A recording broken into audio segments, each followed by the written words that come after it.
In this video, I want to talk about the endless number, seemingly endless number of different Reiki associations and certification bodies that are out there. I'm not going to name any in particular.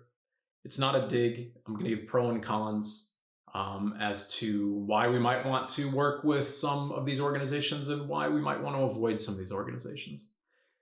And I'm first going to say that the world of Reiki has no official global governing body, right? So there's no official oversight or committee that can, for instance, authorize or certify your Reiki training or your lineage or so on and so forth. The reason I'm bringing this up is because I see a lot of teachers proudly displaying that they're with a certain Reiki organization or association or whatever. And at some point, I think the question needs to be raised about the honesty of that projection. Now, in full disclosure, I used to be a member of many of these organizations, right? Again, I'm not going to name any names. But each and every organization that I was associated with required no confirmation as to what my background was, what my training was like. Nobody looked over my lineage. Nobody looked at my certifications. Nobody even interviewed me. It was simply a question of, did I pay X amount of dollars per year in order to be a member of the organization? And then I could immediately download all of the badges and certificates and so on that I needed to have that organization's stamp of approval. And so, one of the reasons to make this video is, especially for people who are new to the idea of Reiki, or you want to explore Reiki yourself, be cautious of that projection of these different Reiki organizations. I'm not saying that these organizations are bad. I'm not saying that they don't do good work or that they don't support the Reiki community. They do. Many of them do. Many of them put out weekly or bi-monthly or quarterly publications for Reiki. Many of them support Reiki practitioners. Many of them have, communities that are established that are really, really beneficial for the practice of Reiki in any branch. It doesn't matter what lineage you might be talking about, just Reiki as a general healing modality. There is a lot of support, and I'm sure many of you have seen the support that I'm talking about. This is more directed to those who are brand new to Reiki and who might be overwhelmed or confused or persuaded by these certification bodies and by the projection of those bodies by your particular teacher. A question that I just recently had from a potential client, a potential Reiki student, was they were hearing about a course that was the only particular course that would be certified by an organizational body within a particular geographic area on the planet. So again, I don't want to name anything. I don't want to give any specific details, but let's just say, for an example, that I ran a body, a certification body, and I was making a claim that I was the only one who could authorize or allow the practice of Reiki within the entire continent of North America, or let's say Canada or Australia or whatever, like one particular country. Claims like that simply are not true, at least as far as I've seen. I would be the first person to admit that I'm wrong on this if there's evidence put forward. I'd gladly admit that I'm wrong on that, because I would love to see a global or maybe continent-based or even country-based certification body that is actively doing this, where they're actively looking into how you've trained, they actively have guidelines and so on.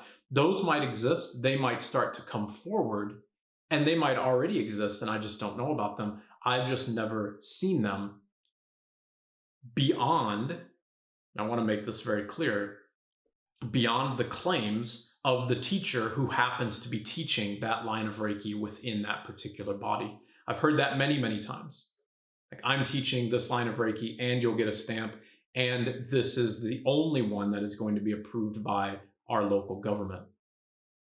If you're hearing such claims, I would urge you to not look at the claims from the perspective of the person who is enrolling you in their course, but rather seek that out from the government, your local governing body, if there is any oversight committees on your practice of Reiki in your local area.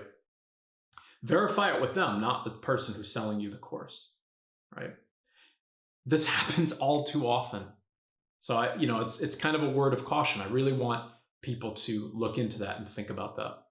Especially those who are new. It's a daunting, daunting world with all of the teachers and all of the lines and all of the beliefs and all of the lineages out there.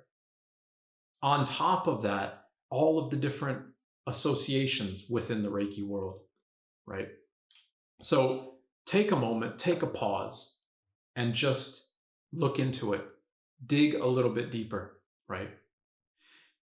So, like, for instance, if you go to rootsoflife.org, my website, there's no lineages, or there's no association bodies on my page. My Reiki lineage is there, of course, but there's no organizations that I'm affiliated with, right? And in full disclosure, again, like, I used to be a member of many, many different organizations when I started my Reiki journey. And what I'm seeing now in retrospect is that it was all a cash grab. It was, like I was saying earlier in the video, pay your course fee or your certification fee, and then here's your certificate automatically ready for download. So why did I do that? Well, at the beginning of my practice, like is the case for everybody at the beginning of something new, your legs are a little bit wobbly, right? You're a little bit, insecure in your practice. You're a little bit overwhelmed by all of the things that are out there. And I did it because I wanted to go professional with my Reiki practice. And I thought that it would help me do so if I had some of these organizations behind my certification. Now, that professional journey led me to become one of the first, if not the first, Reiki healer to be in the medical space in Hong Kong, which is where I used to live. That interview process was really rigorous. I was not working at a wellness center. I was working in a medical space, a proper medical space. And so I was thinking perhaps that, some of my certifications and so on needed to be vetted by these other organizations to help my cause, help my interview. And I'm bringing up that personal story here because that's probably where a lot of you are at. You're probably thinking the same thing. Like, it's going to look really good if I have these different bodies and I can proclaim that they're right there on my website or whatever. In hindsight, it didn't do anything. In hindsight, it doesn't mean anything, at least in my opinion. I don't think that it helped me. I don't think it made my claim any better.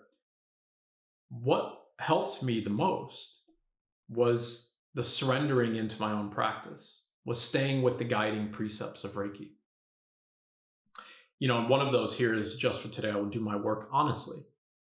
So this is another thing that I would urge everyone to consider. If that's one of the guiding precepts of Reiki, and you have affiliated with an organization that just requires you to pay X number of dollars and then you can immediately download a certificate or a stamp of approval or whatever, and then that stamp of approval is right front and center on your website, but it had no oversight, it had no insight into your training, your background, or anything like that, then there came a point where I realized that that was going against the guiding precepts of Reiki.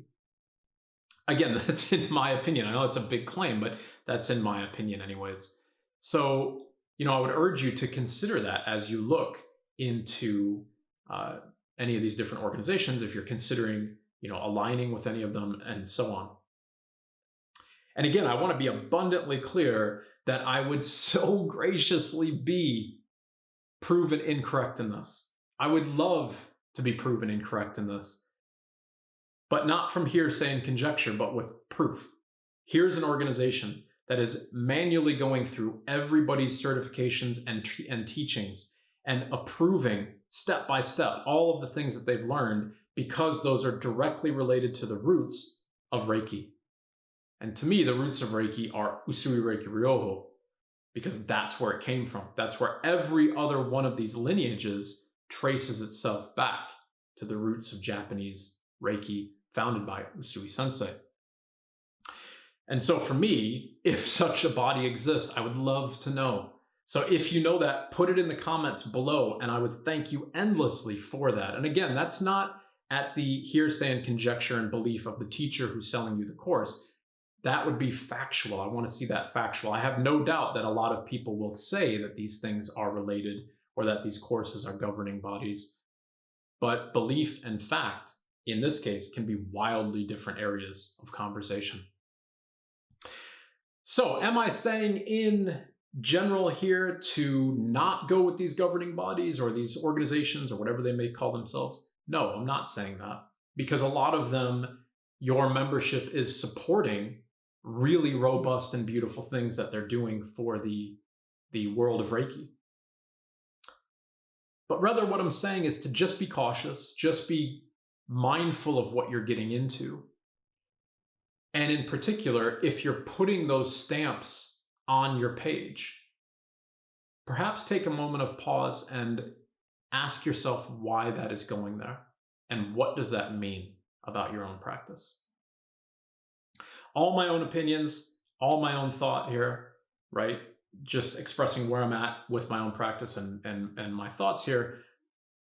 But I'm pretty confident that these thoughts will probably help some people, in particular those who are new to the practice of Reiki. So, as always, everybody, I hope you've enjoyed. Be well, and In Gassho to all.